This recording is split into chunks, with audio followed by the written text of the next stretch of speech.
ورسوله الكريم أما بعد أعوذ بالله من الشيطان الرجيم الذين يقيمون الصلاة ومما رزقناهم ينفقون وقال النبي صلى الله عليه وسلم صلوا كما رأيتموني أصلي.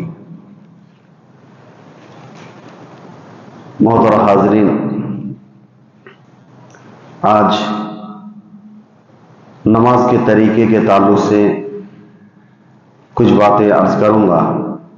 اللہ تبارک و تعالیٰ سے دعا ہے کہ اللہ تبارک و تعالیٰ ہمیں سنت کے مطابق نماز پڑھنے، اللہ کی رضا کے لیے نماز پڑھنے کی توفیق عطا فرمائے۔ محترم حاضرین، علامہ اقبال نے ایک شعر میں بتلایا ہے کہ مسجد تو بنا لی سب بھر میں ایمان کی حرارت والوں نے، مسجد تو بنا لی سب بھر میں ایمان کی حرارت والوں نے، من اپنا پاپی پرانا ہے برسوں سے نمازی بن نہ سکا۔ ہم لوگ نماز پڑھتے ہیں لیکن نماز کا طریقے سے ناواقف ہیں، اس لیے میں چاہتا ہوں کہ مختصر انداز میں نماز کے طریقے کے تعلق سے کچھ باتیں عرض کروں۔ جب آپ نماز کے لیے کھڑے ہوتے ہیں تو سب سے پہلے آپ کے لیے ضروری ہے کہ سب بندی اچھی طریقے سے کریں۔ تو سب بندی آپ کس طرح سے کریں گے؟ تو سب بندی کے لیے ضروری ہے کہ سب سے پہلے آ کر کے لائن سیدھی کرنا ہے۔ لائن سیدھی کرتے ہوئے آپ جب کھڑے ہوں گے تو دونوں کندھوں کے برابر اپنے قدم کو کریں گے، قدم کو نہ پھیلائیں گے اور نہ ہی سکڑ لیں گے، یہ دونوں طریقہ غلط ہے۔ اپنے شولڈر کے برابر، اپنے کندھے کے برابر قدم کو رکھنا ہے اور قدم کے انگلیاں جو ہے وہ قبلے کی جانب ہو۔ بہت سارے لوگ دوسروں سے پیر ملانے کے لیے اپنے پیر کو ایسے گھما لیتے ہیں، یہ بھی غلط ہے۔ بالکل اس کا پیر اپنی جگہ پہ ہونی چاہیے۔ اب دوسرا آدمی ملائے یا نہ ملائے اس کا اپنا یہ ہے، لیکن آپ اپنی جو حالات ہے اس سے اس کو نہیں بدلنا چاہیے۔ ہاں، تو اپنے شولڈر کے برابر اپنے دونوں قدم کے رکھے اور انگلیاں قبلے کی جانب ہو، قدم بالکل سیدھا ہونا چاہیے اور نہ پھیلائیں زیادہ نہ سکڑ لیں، یہ طریقہ ہے۔ ہر آدمی جب اس طرح سے کھڑا ہوگا تو دوسرا آدمی جب اس کے بازو میں کھڑا ہوگا تو آٹومیٹکلی اس کا کندھا، اس کا قدم آٹومیٹکلی مل جائے گا۔ جیسے ہم ملا کر کے دکھاتے ہیں، ادھر آئیے۔ اگر ہم اس طرح سے کھڑے ہوتے ہیں اور وہ بھی اسی طریقے سے کھڑے ہوتے ہیں تو دیکھیں آٹومیٹکلی کندھا دونوں کا مل گیا ہے۔ دونوں کا کندھا بھی مل گیا اور قدم بھی مل گیا۔ اور یہ اس لیے ضروری ہے، اس لیے ضروری ہے کہ اللہ کے نبی صلی اللہ علیہ وسلم نے فرمایا کہ صلو کما رأیتمونی اصلی، تم لوگ اس طرح سے نماز پڑھو جس طرح سے مجھے پڑھتے ہوئے دیکھیں۔ تو نبی کریم صلی اللہ علیہ وسلم نے سب بندی کا طریقہ کیسے بتلایا؟ اس طرح سے بتلایا کہ من وصل صفا وصلہ اللہ، جو صف میں مل کر کے کھڑے ہو، صف کو ملائے، اللہ اپنی رحمت سے اسے ملا دیتا ہے۔ ومن قطعہ قطعہ اللہ، جو صف کو کاٹ دے تو اللہ تبارک و تعالیٰ اپنی رحمت سے اس کو کاٹ دیتا ہے۔ دوسری بات یہ ہے کہ صفوں میں کٹ کر کے اگر کوئی کھڑا ہوتا ہے تو اللہ کے نبی صلی اللہ علیہ وسلم کی دو طرح کی روایتیں ہیں ابو داؤد ترمذی کے اندر کہ اول یخالفن اللہ بین قلوبکم، اللہ تبارک و تعالیٰ تمہارے دلوں کے درمیان جدائی پیدا کر دے گا۔ اب دوسری روایت میں ہے اول یخالفن اللہ بین وجوہکم، اللہ تبارک و تعالیٰ تمہارے چہروں کے درمیان جدائی پیدا کر دے گا۔ آج جو دنیا میں جتنے گروہ ہیں اور جتنے لوگ ہیں، آج دل نہیں ملتا ہے، ہاتھ ملاتے ہیں چہرہ نہیں ملتا ہے۔ کبھی ایسا ہوتا ہے کہ ایک آدمی ایک راستے سے آتا ہے لیکن فوراً ہم چہرے کو گھما لیتے ہیں ایک مسلمان کو دیکھ کر کے۔ اسی طریقے سے اگر ہاتھ ملا بھی لیتے ہیں لیکن دل نہیں ملتا، ارے وہ دوسرے مسئلہ کے، ہم دوسرے مسئلہ کے ہیں۔ دلوں کے اندر بھید اور حسد اور بغض ہوتا ہے۔ مسلمانوں کا دل تو حساس شفاف ہونا چاہیے، آئینے کی طرح ہونا چاہیے۔ اسی لیے سب کو اگر ملائیں گے تو اللہ تبارک و تعالیٰ اپنے رحمتوں سے ملا لے گا. اور سب بندی کی اتنی بڑی اہمیت ہے تو آپ اگر جان جائیں گے تو کبھی بھی قطع سب آپ کر ہی نہیں سکتے, کبھی بھی کر نہیں سکتے. کیوں؟ اللہ کے نبی صلی اللہ علیہ وسلم نے صحیح بخاری کے اندر فرمایا کہ فَإِنَّ تَسْبِيَةَ الصُّفُوفِ مِن تَمَامِ الصَّلَاةِ, اگر سب بندی کرنا یہ نماز کو تمام کرتا ہے, نماز کو کمپلیٹ کرتا ہے, نماز کو مکمل کرتا ہے. تمام منے مکمل کرنا, کمپلیٹ کرنا. اسی طریقے سے دوسری روایت میں ہے کہ فَإِنَّ تَسْبِيَةَ الصُّفُوفِ مِنْ إِقَامَةِ الصَّلَاةِ, کوئی اگر سب بندی اچھی طرح سے کرتا ہے تو نماز قائم کرنے کا ایک حصہ ہے. اس کا مطلب ہے کہ جو آدمی سب بندی اچھی طریقے سے نہیں کرتا ہے تو گویا کہ نماز اچھی طرح سے قائم نہیں کرتا. من اقامت الصلاۃ, نماز قائم کرنے کا ایک حصہ ہے, تو آپ نے نماز قائم کرنے کے حصہ کو قائم ہی نہیں کیا تو کس طرح سے آپ کی نماز مطلب ادھوری ہوگی. تو اس کا مطلب یہ ہے کہ کمپلیٹ نہیں ہماری نماز کو کمپلیٹ کرنے کے لیے من تمام الصلاۃ, نماز کو کمپلیٹ کرنے کے لیے صفوں کو درست کرنا ہے. یہ سب بندی کے تعلق سے چند باتیں تھی. جب ہم سب بندی اچھی طریقے سے کر لیے تو ہم پہلی بات تو یہ ہے کہ نیت کرنی چاہیے, اور نیت یہ زبان سے نہیں بلکہ دل سے کرنا ہے. اب دل کے بعد اللہ کے نبی صلی اللہ علیہ وسلم نے فرمایا کہ انما الاعمال بالنیات, تمام اعمال کا دار و مدار یہ نیتوں پر ہے. صحیح بخاری کی پہلی حدیث کتاب الوحی کے اندر امام بخاری رحمۃ اللہ علیہ نے اس حدیث کو لایا ہے اور فرمایا کہ تمام اعمال کا دار و مدار نیتوں پر ہے. تو نیت دل کے قصد ارادے کو کہتے ہیں. تمام محدثین کا اتفاق ہے کہ نیت دل کے قصد ارادے کو کہتے ہیں. نیت دل سے ہوتی ہے, زبان سے نہیں. اگر کوئی آدمی زبان سے پڑھتا ہے تو اللہ کے نبی صلی اللہ علیہ وسلم نے زبان سے نیت پڑھنے کا حکم نہیں دیا ہے.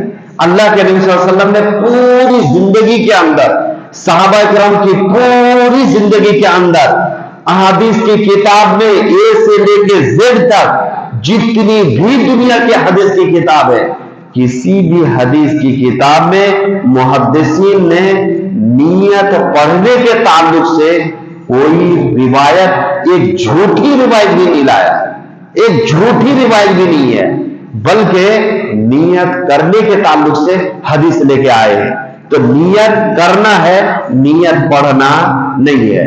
اگر دل کی بات اگر زبان سے گلے سے باہر آ گئے, اگر زبان پہ آ گئی اگر کوئی بات, تو وہ نیت نہیں ہے.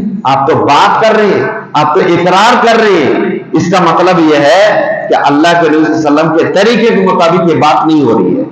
تو ہمیں نیت دل سے کرنا ہے, زبان سے نہیں. اور زبان سے اگر کرتے ہیں تو ہمارا سوال یہ ہے, بہت سارے لوگ کہتے ہیں کہ نہیں دل کے ساتھ زبان سے کر لیے تو کیا ہے, بہتر تو ہے, یہ تو اچھی بات ہے, یہ دل کو مضبوط کرنے کے لیے زبان سے پڑھ لیا جاتا ہے. تو سوال یہ ہے کہ آپ کے نبی نے کیا ہے, آپ کے صحابہ نے کیا ہے, محدثین نے کسی بھی ایک حدیث کی کتاب میں دنیا کے سارے لوگوں کو یہ چیلنج کرتا ہوں اور لوگوں آپ سے میں یہ کہتا ہوں کہ جاؤ اور جو مولوی کہتے ہیں کہ زبان سے نیت پڑھنا چاہیے ان کو کہہ دو کہ حدیث کی کتاب صحیح بخاری, مسلم, ترمذی, ابو داؤد, نسائی, ابن ماجہ, جتنی بھی حدیث کی کتاب ہے کوئی ایک حدیث کی کتاب میں زبان سے نیت پڑھنے کے تعلق سے ایک جھوٹی روایت دے دو تو وہ 1 لاکھ روپیہ دینے کے لیے ہم تیار ہیں. نہیں, یہ بالکل منگلت ہے. اور اس کو ہم کہہ سکتے ہیں کہ made in India, made in Pakistan اور میڈ ان بنگلہ دیش ہے. اس لیے زبان سے نیت پڑھنا محدثین نے اس کو بدعت قرار دیا ہے اور یہ گناہ ہے. یہ اللہ کے نبی صلی اللہ علیہ وسلم نے جب نہیں پڑھی ہے تو آپ اور ہم کون ہوتے ہیں پڑھنے والے. اس لیے زبان نیت جو کرنا ہے دل سے کرنا ہے. اچھا ایک مثال دو, اللہ کے نبی صلی اللہ علیہ وسلم نے فرمایا کہ من صلی یرائی فقد اشرک, اگر کسی نے دکھاوے کی نماز پڑھی تو اس نے شرک کیا. ایک آدمی کبھی نماز نہیں پڑھتا لیکن اس کا سسور گھر میں آیا ہے, مولوی صاحب اس کے گھر میں آئے ہیں تو نماز پڑھنے کے لیے مسجد میں آ گئے. تو نماز پڑھنے کے لیے آ گئے تو وہ بولتے ہیں، زبان سے نیت کرتے ہیں کہ شروع کرتا ہوں اللہ کے نام سے، ظہر 4 رکعت ظہر کی، پیچھے امام کے اللہ اکبر. تو کیا کہہ رہا ہے؟ بول رہا ہے کہ اللہ تعالیٰ کے رضا کے لیے پیچھے امام کے ہم نماز پڑھ رہے ہیں 4 رکعت. تو بات ہے کیا اللہ کی رضا کے لیے وہ آدمی نماز پڑھنے کے لیے آیا ہے؟ وہ تو زبان سے اقرار کر رہا ہے کہ میں نماز اللہ کے واسطے پڑھنے کے لیے آیا ہوں. کیا اللہ کے واسطے پڑھنے کے لیے آیا ہے؟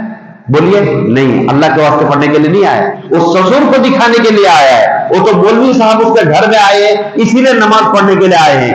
وہ نماز اللہ تعالیٰ کے واسطے پڑھنے کے لیے نہیں آئے. تو بات یہ ہے کہ اس کے دل میں کیا ہے، اس کا اعتبار اللہ تعالیٰ کرے گا. اس کے دل میں کیا ہے. تو اللہ کے نبی نے کیا فرمایا صحیح مسلم کی روایت کے اندر کہ من صلی یرائی فقد اشرک. اگر کسی نے دکھاوے کی نماز پڑھی تو اس نے شرک کیا. تو اس نے دکھانے کے لیے مولوی صاحب کو سسر کو دکھانے کے لیے نماز پڑھنے کے لیے مسجد کے اندر آئے تو اس نے شرک کیا. اس کے نیت کا اعتبار کرتے ہوئے اللہ کے نبی کا یہ فرمان جاری ہوگا کہ وہ شرک کرتا ہے. انہوں نے شرک کیا لیکن ان کا نماز قابل قبول نہیں ہوگا. اس لیے میرے بھائیوں تو یہ نیت کے تعلق سے چند باتیں تھیں. اللہ تبارک و تعالی ہمیں نیت درست کرنے کی توفیق عطا فرمائے. بولیے آمین. تو ہم نے سب بندی درست کر لیا. نیت نماز کون سی پڑھ رہے ہیں، ہم دل سے نیت کر کے کیوں آئے ہیں. تو ہمیں نیت ہے کہ ظہر کی نماز فجر کی نماز ہم پڑھنے کے لیے آئے ہیں. اب اس کے بعد ہم جب نماز ہاتھ اٹھائیں گے تو سیدھا ہم اپنی نگاہ کو سجدے کی جانب رکھیں گے. اللہ کے رسول نے فرمایا کہ جب تم نماز پڑھو تو اپنی نگاہ اپنی نظر کو کہاں پہ رکھنا؟ سجدے کی جگہ میں. تو سجدے کی جگہ میں اپنی نگاہ کو پہلے کر لے. سجدے کی جگہ میں کوئی آدمی ایسے دیکھ رہا، کوئی آدمی ایسے دیکھ رہا، کوئی آدمی ایسے کر لیتا ہے. تو یہ سب نماز کا طریقہ نہیں ہے. نماز کے طریقہ میں کیا کرنا ہے؟ پورا پیر سے لے کے پورا سر تک برابر ہونا چاہیے، ایسے ایسے، اور پورا نگاہ نیچے ہونا چاہیے. اور بہت سارے لوگ کیا کرتے ہیں؟ ایسے کر لیتے. تو یہ طریقہ نہیں ہے. نہ ہی کمر گردن کو موڑنا ہے بلکہ سیدھا رکھنا ہے اور نظر یہاں پہ. ہم جب ہاتھ اٹھائیں گے تو ہاتھ کیسے اٹھائیں گے؟ ہم پہلے نظروں کو سیدھا کر لیں اور اس کے بعد پھر ہم اللہ اکبر یہ کہتے ہوئے، ہم جب کہتے ہیں زبان کے ساتھ ساتھ ہم اللہ اکبر، ہاتھ کو کتنا اٹھائیں گے؟ صحیح بخاری کی روایت ہے کہ کندھے کے برابر، کندھے کے برابر. صحیح مسلم کی روایت ہے، دیگر حدیث کی کتابیں ہیں کانوں کے لو کے برابر. یہ کانوں کا جو لو ہے اس کے برابر یا تو کندھے کے برابر. ہاتھوں کو نہ ایسے کریں گے، ایسے کریں گے اور نہ ہی ایسے کریں گے. ہاتھوں کی حیبت یہ بدل جاتی ہے. نہ کان پکڑیں گے. علامہ ناصرالدین البانی رحمۃ اللہ علیہ بہت بڑے محدث ہیں، وہ کہتے ہیں ہاتھا عمل من عمل الشیطان. یہ کانوں کو چھوڑنا یہ شیطانی عمل ہے، کانوں کو نہیں چھوڑ سکتے. ایسا کانوں کو چھوڑنا نہیں چاہیے بلکہ اس کو ایسے ہاتھ قبلے کی جانب ہو، انگلیاں آسمان کی جانب ہو اور انگلیوں کو نہ سکڑے نہ انگلیوں کو پھیلائے بلکہ عام حالت میں جیسے سیدھا ہونا چاہیے اور کندھے کے برابر یا تو کانوں کے لو کے برابر ہونی چاہیے. اس طرح سے جب آپ اس طرح سے کر لیے اللہ اکبر تو اس کے بعد آپ اپنے ہاتھوں کو باندھ لے. کیسے باندھے؟ تو اس بارے میں صحیح بخاری کی جو روایت ہے اللہ کے نبی صلی اللہ علیہ وسلم نے ہاتھ باندھنے کا طریقہ بتلایا ہے. کیسے ہاتھ باندھنے کا طریقہ بتلایا ہے کہ اپنے دائیں ہاتھ کو بائیں ہاتھ کے زرہ کے اوپر رکھے. دائیں ہاتھ کو بائیں ہاتھ کے زرہ. زرہ کس کو کہتے ہیں؟ ڈکشنری میں سارے محدث سارے مفسر سارے ڈکشنری لکھنے والے کیا لکھے ہیں کہ زرہ کہتے ہیں کوہنی سے لے کر کے یہاں تک یہ زرہ ہے. اس زرہ کے اوپر داہنے ہاتھ کو رکھنے کا حکم ہے. تو داہنے ہاتھ کے اوپر اس طرح سے رکھ لیں. اب کہاں رکھا جائے؟ بخاری رحمۃ اللہ نے اس کا ذکر نہیں کیا لیکن صحیح بخاری کی اس روایت کے پیش نظر اگر کوئی آدمی ایسا ہاتھ باندھ لے تو اس کو اپنی حالت پہ رکھ لے. کہاں پہ رکھنا ہے؟ تو بھائی آپ کہاں پہ رکھنا ہے چلو وہ بعد میں بتاتا ہوں لیکن یہ روایت کرتے ہوئے ہاتھ اگر نیچے لے جاتا ہے تو نہیں جائے گا. یہ ہاتھ باندھنے کا طریقہ بتلایا ہے.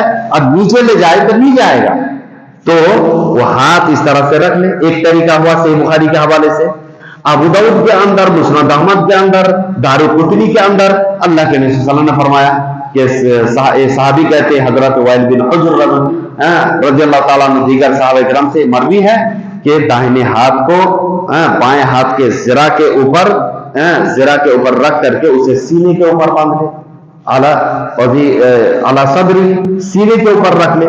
اب سینے کے اوپر رکھنے کا طریقہ یہ ہوتا ہے کہ نہ آدمی ایسے کر لے نہ آدمی نیچے. پیٹ میں ہاتھ باندھنے کا تو کوئی طریقہ کسی حدیث کے اندر نہیں ہے. رہا مسئلہ جو ناف کے نیچے ہاتھ باندھنے کا مسئلہ ہے, تو حضرت علی رضی اللہ تعالیٰ عنہ کا قول ہے جو ابو داؤد کے اندر ہے. اور ابو داؤد کے اندر کیا ہے کہ کف کو کف کے اوپر رکھ کر کے اسے ناف کے نیچے باندھ لیا جائے. تو یہ تمام محدثین نے اس روایت کو کہا ہے کہ اللہ کے نبی کی حدیث نہیں ہے, یہ اللہ کے نبی صلی اللہ علیہ وسلم سے ثابت نہیں ہے. یہ تمام محدثین نے کلام کیا ہے کہ اس کو ناف کے نیچے رکھنے کی, جو حضرت علی کا قول ہے, اللہ کے نبی کی حدیث نہیں ہے, وہ قول ہے حضرت علی کا. اور حضرت علی کا قول جو منسوب کر رہے ہیں یہ بالکل نہیں پہنچ رہی اس تک, بلکہ یہ جھوٹ اس کی طرف منسوب کیا گیا ہے. یہ تمام محدثین نے بتلایا ہے. امام بخاری رحمۃ اللہ علیہ, مسلم نے, امام ابو داؤد نے, سارے محدثین نے بتلایا. دوسری بات یہ ہے کہ آپ کا شرمگاہ کہاں سے شروع ہوتا ہے؟ شرمگاہ شروع ہوتا ہے ناف سے لے کر کے گھٹنے تک, یہ شرمگاہ ہے. نماز کی حالت میں شرمگاہ میں ہاتھ, ناف کے نیچے ہاتھ رکھنا, جہاں پہ زیر ناف کے بال اٹھتے ہیں, ایک سیکسول پارٹ ہے, وہاں پہ ہاتھ رکھ کر کے آپ نماز پڑھیں گے. بہت سارے لوگ موٹے ہیں, اس کا پیٹ بڑا ہے, اس کا آپ پر ہاتھ لے جانا چاہے تو جائے گا ہی نہیں, ناف کے نیچے جائے گا ہی نہیں, وہ تو ایسے باندھے گا. تو اگر اللہ کے نبی نے بتلایا کہ ناف کے نیچے باندھو تو بہت سارے کا ہاتھ تو نہیں جائے گا. اللہ تعالیٰ نے ایسی چیزوں کا مکلف نہیں بنایا انسان کو کہ وہاں پہ لے جانا ہے.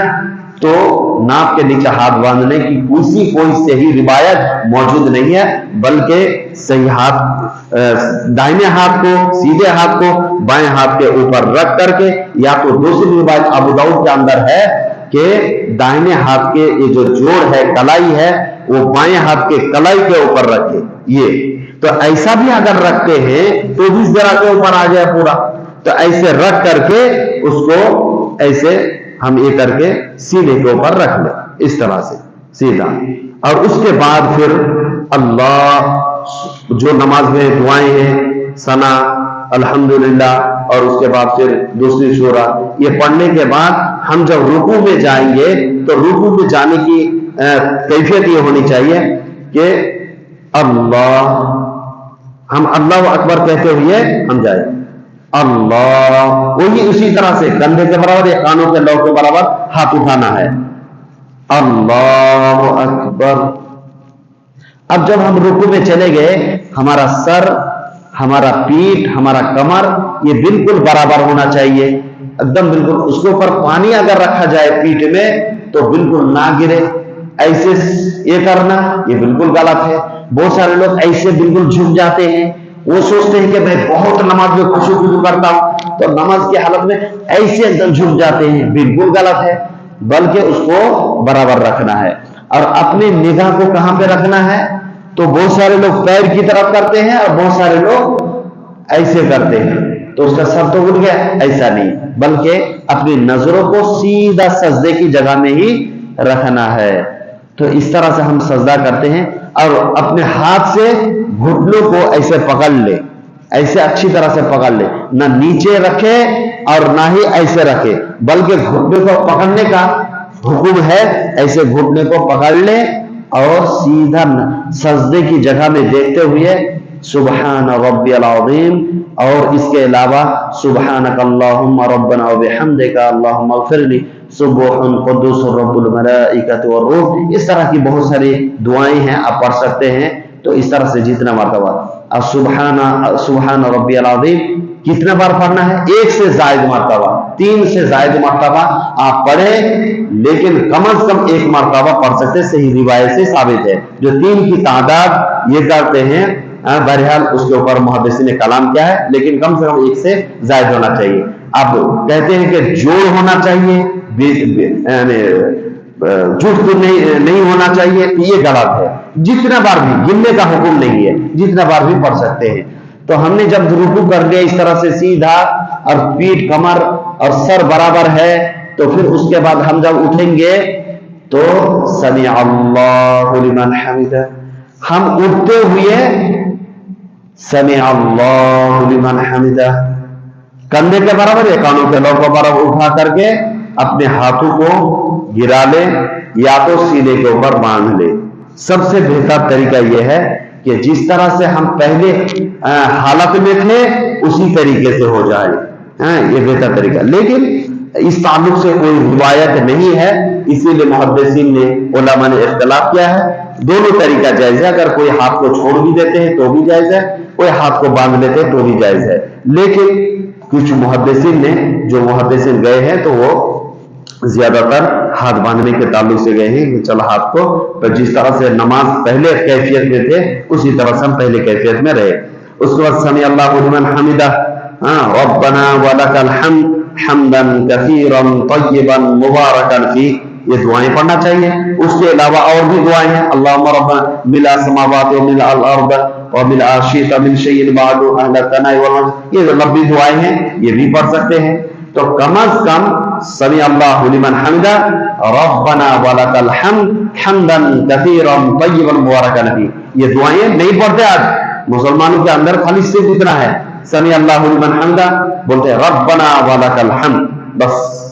لیکن کافی ہے، ٹھیک ہے، نماز تو ہو جائے گی، لیکن صحابہ کرام نے پڑھا، اللہ کے نبی صلی اللہ علیہ وسلم نماز پڑھنے کے بعد فرمایا کہ تم میں سے کس شخص نے یہ دعائیں پڑھی ہے؟ تو کہا کہ اللہ کے نبی میں نے پڑھی ہے۔ کہا کہ 30 سے زائد فرشتوں کو میں نے دیکھا کہ تمہاری نیکیوں کو لینے میں سبقت کر رہے تھے، جھگڑ رہے تھے۔ سمع اللہ لمن حمدہ ربنا ولک الحمد حمدا کثیرا طیبا مبارکا فیہ، یہ دعا پڑھنے کی وجہ سے 30 سے زائد فرشتہ تمہارے نیکیوں کو لینے میں سبقت کر رہے تھے، جھگڑ رہے تھے آپس میں۔ اتنی بڑی فضیلت ہے، اتنی بڑی فضیلت کو کیوں آپ چھوڑیں گے بھائی؟ ربنا ولک الحمد حمدا کثیرا طیبا مبارکا فیہ صحیح بخاری کی روایت ہے، دوسری حدیث کی کتاب میں بھی ہے، لیکن کہتے ہیں ہمارے مسلک میں نہیں۔ ارے مسلک اس میں حدیث کی کتاب میں ہے، پھر مسلک کہاں سے آ گئے؟ کوئی مسلک کی بات نہیں ہے بھائی، ہمارا مسلک قرآن و سنت ہے، اسلام ہے، حدیث کے اندر موجود ہے، صحیح بخاری کے اندر موجود ہے، ابو داؤد کے اندر موجود ہے، ترمذی کے اندر موجود ہے، پھر تمہارا مسلک کہاں سے آ گیا؟ تو ربنا ولک الحمد حمدا کثیرا طیبا مبارکا فیہ پڑھنا چاہیے۔ اور اس کے بعد جب ہم سجدے کی حالت میں جائیں گے تو پہلے دونوں ہاتھ کو ایسے رکھتے ہوئے، دونوں ہاتھ کو پہلے رکھیں گے، اس کے بعد یہ، کیونکہ اللہ کے نبی صلی اللہ علیہ وسلم نے فرمایا کہ تم لوگ اس طرح سے نہ بیٹھو جس طرح سے اونٹ بیٹھتا ہے، اونٹ جس طرح سے بیٹھتا ہے اونٹ کے بیٹھنے کی طرح نہ بیٹھو۔ ہم پہلے کیا کریں گے؟ ہم کریں گے اور ہاتھ جائیں گے تو ایسے نہیں پھیلاتے تھے ویسے ہی بالکل ہم رکھیں گے، اور سجدے کی حالت میں سجدہ ہم کریں گے۔ سجدہ میں 7 ہڈیوں پر سجدہ ہونا چاہیے، دونوں پیچھے کا پیر، دونوں گھٹنا، دونوں ہاتھ، پیشانی اور ناک، یہ 7 ہڈیوں پر آپ کا سجدہ ہونا چاہیے۔ اور سجدہ کرتے ہوئے ہم ایسے اپنے ہاتھ کو اپنے پہلو سے نہیں ملائیں گے، ایسے سینے سے نہیں لگائیں گے، بلکہ ہاتھ کو بغل اور ہاتھ یہ دوری ہونا چاہیے، اس طرح سے ہاتھ قبلے رخ ہو، اور یہ ایسے نہیں لگائیں گے بلکہ ایسے۔ اللہ کے نبی صلی اللہ علیہ وسلم کی بغل کی سفیدی دکھائی دیتا تھا، یہ حدیث سے ثابت ہے۔ اس کے بعد ہم جب سجدہ کریں گے تو دونوں پیر کو ہم کیسے رکھیں گے؟ تو دونوں پیر کو ہم ایسے کھڑا رکھیں گے، اور دارقطنی کی روایت ہے کہ دونوں پیر کو ملا کے رکھیں گے، یہ دونوں پیر کو ملا کر کے کھڑا کر کے اور انگلیوں کو قبل رخ موڑ کر کے رکھیں گے، ایسے موڑ کر کے رکھیں گے جتنا آپ سے طاقت ہو سکے۔ اگر عمر دراز یا بوڑھے ہو چکے ہیں تو کوئی بات نہیں ہے، آپ کوشش کیجئے کہ ایسے موڑنے کی، اس طرح سے ہم یہ کر کے، اور اس کے بعد پھر ہم بائیں پیر کے اوپر بیٹھ جائیں گے اور دائیں پیر کو ایسے کھڑا رکھیں گے، ایسے کھڑا رکھیں گے۔ تو اس طرح سے ہم ایک رکعت پڑھ لیا، اور اسی طرح سے تمام نمازوں کو ہم ادا کریں گے۔ لیکن جب آخری تشہد میں بیٹھیں گے، دوسرے تشہد میں بیٹھیں گے، تو اس پیر کو بائیں پیر کو ہم دائیں پیر کے یہاں نیچے سے نکال دیں گے اور دائیں پیر کو ایسے کھڑا رکھیں گے اور اس طرح سے ہم بیٹھ جائیں گے۔ جب ہم تشہد میں بیٹھیں گے تو تشہد میں بیٹھنے کی کیفیت یہ ہونی چاہیے، تشہد میں بیٹھنے کی یہ کیفیت ہونی چاہیے کہ اپنے ہاتھوں کو رکھ لیں اس طرح سے، اور یہ تینوں انگلیوں کو ہم ایسے موڑ لیں۔ اور دو طریقہ ہے، ایک طریقہ یہ ہے کہ اس انگلی کو بیچ والی انگلی کے جوڑ میں یہاں پہ ہم رکھ لیں، اور دوسرا طریقہ یہ ہے کہ بیچ والی انگلی اور اس انگلی سے ہم دونوں کو ہلکا بنا لیں گے اور اس انگلی کو کھڑا رکھیں گے۔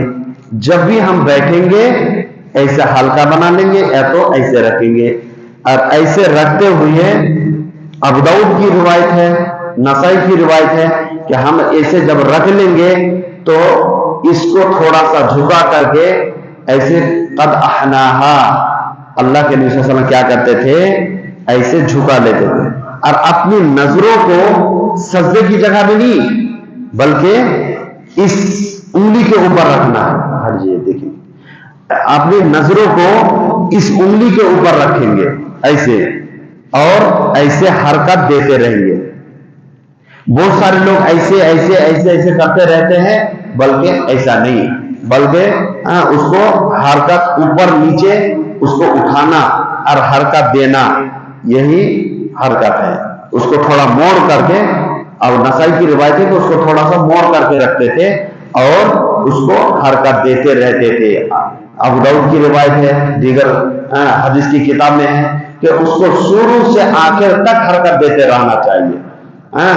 اور اس بارے میں حضرت نافع عبداللہ بن عمر رضی اللہ تعالیٰ سے روایت کرتے ہیں، عبداللہ بن عمر رضی اللہ تعالیٰ کہتے ہیں کہ اپنی نظر کو اس کے اوپر جمائے رکھتے تھے اور اس کو حرکت دیتے تھے، اور کہتے تھے کہ لَهِيَ أَشَدُّ عَلَى الشَّيْطَانِ مِنَ الْحَدِيدِ، لوہے کے ہتھیار سے زیادہ شیطان کے اوپر مار پڑتی ہے۔ اگر کوئی اس کا حرکت دیتے ہیں تو کس کے اوپر مار پڑتی ہے؟ شیطان کے اوپر، شیطان کے اوپر مار پڑتی ہے۔ لوہے کے ہتھیار سے مارنے سے زیادہ سخت گزرتا ہے شیطان کے اوپر۔ تو یہ شیطان جنوں میں بھی ہوتا ہے، انسانوں میں بھی ہوتا ہے۔ اگر کوئی بھی آدمی چڑھتا ہے تو شیطان ہے، اس لیے کہ اللہ تعالیٰ نے قرآن کریم کے اندر فرمایا کہ من الجن الذی یوسوس فی صدور الناس، جو دلوں میں وسوسہ ڈالتا ہے، من الجنۃ والناس، جنوں میں سے اور انسانوں میں سے جو وسوسہ ڈالے۔ تو یہ اٹھانے کو اگر کوئی آدمی چڑھے، کوئی آدمی جلے، تو وہ شیطان ہی ہو کہ اس سے چڑھتا ہے آدمی، اس سے چڑھنا نہیں چاہیے۔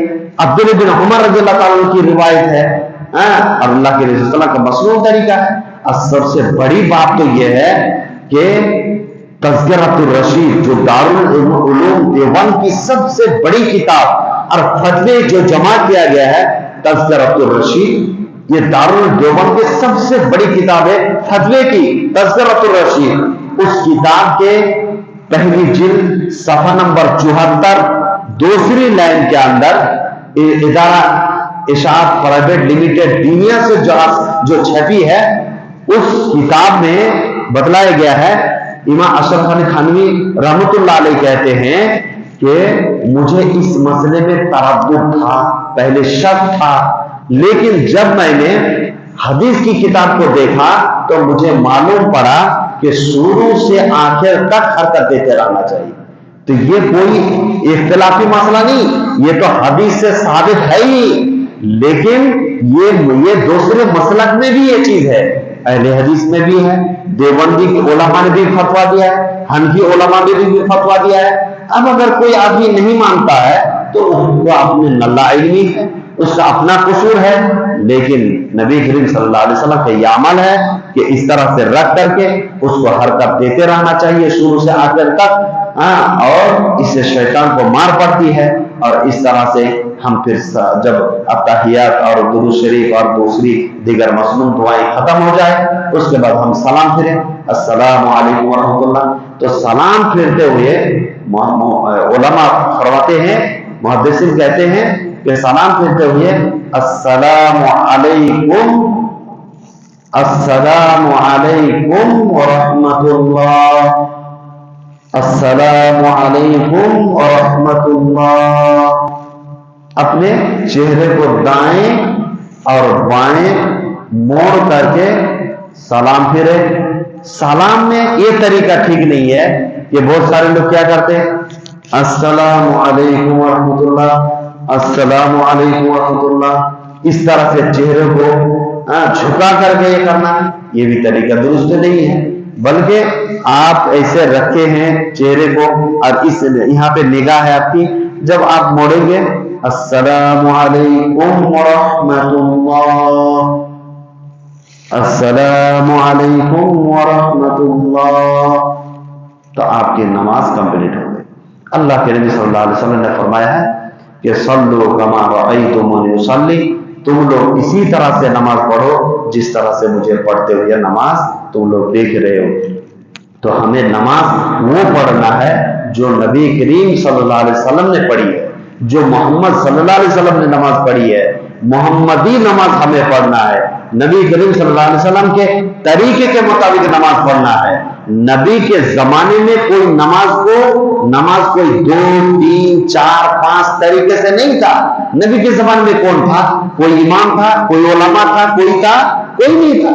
اللہ کے نبی صلی اللہ علیہ وسلم اکیلا تنہا نماز پڑھ کے دکھائے امت کو اور کہا کہ امت کے لوگوں صحابہ تم لوگ اسی طرح نماز پڑھو جس طرح سے مجھے پڑھتے ہوئے دیکھو۔ تو نبی کے طریقے کے مطابق نماز پڑھو۔ نبی نے 4 طریقہ 5 طریقہ 6 طریقہ نہیں بتلایا۔ نبی کے زمانے میں کوئی تھا کہ یہ جو آج جو ہم نماز کا طریقہ اپنا اپنا بنا لیے ہیں، یہ شیعہ نماز ہے، حنفی نماز ہے، شافعی نماز ہے، مالک کی نماز ہے، حنبلی نماز ہے، فلاں نماز ہے، ڈھکا نماز ہے، یہ نبی نے ایسا پڑھا؟ نبی نے کہا کہ یہ حنفی طریقہ ہے، یہ شافعی طریقہ ہے، یہ مالکی طریقہ ہے، یہ شیعہ طریقہ ہے؟ یہ تو کوئی طریقہ نہیں بدلا ہے۔ اللہ کے نبی نے فرمایا کہ لوگ صحابہ تم لوگ اسی طرح نماز پڑھو جس طرح مجھے پڑھتے ہوئے تھے، محمدی نماز پڑھو۔ تو نبی نے یہ کہا، نبی نے تو 4 طریقہ نہیں بتلایا۔ تم نے 4 طریقہ 400 300 سال گزرنے کے بعد نماز کو ٹکڑے ٹکڑے کر دیا گیا، نعوذ باللہ من ذالک۔ میرے بھائیوں، یہ کوئی میں حسد اور بغض کی وجہ سے یہ باتیں نہیں بتلایا، بلکہ اللہ کے قسم کھا کے بول رہا ہوں کہ یہ وہ طریقہ میں نے بتلایا جو قرآن و سنت کے اندر موجود ہے، اور وہی چیزیں میں نے امانت داری سے میں نے اس چیز کو بیان کیا ہوں۔ اللہ تبارک و تعالیٰ سے دعا ہے کہ اللہ تبارک و تعالیٰ ہمیں قرآن و سنت کے مطابق اپنی نماز پڑھنے کی توفیق عطا فرمائے، آمین۔ السلام علیکم ورحمۃ اللہ وبرکاتہ۔